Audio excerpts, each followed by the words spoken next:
I dag vil vi tale lidt om vores bin wetbags. Vi har 3 størrelser.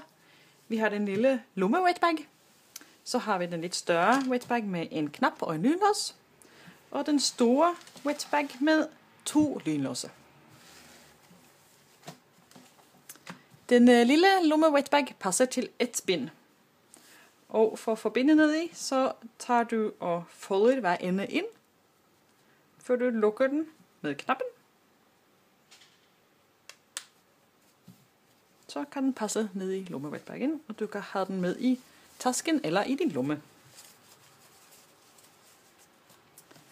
Den lidt større wetbag her med 2 rum er tænkt til også at have med i tasken.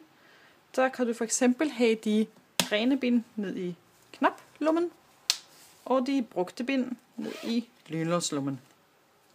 Begge rum er som sådan vandtætte, men det er klart, heroppe er den ikke.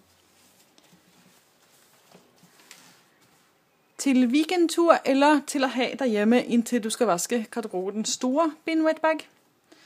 Der har også 2 rum, som begge er vandtætte.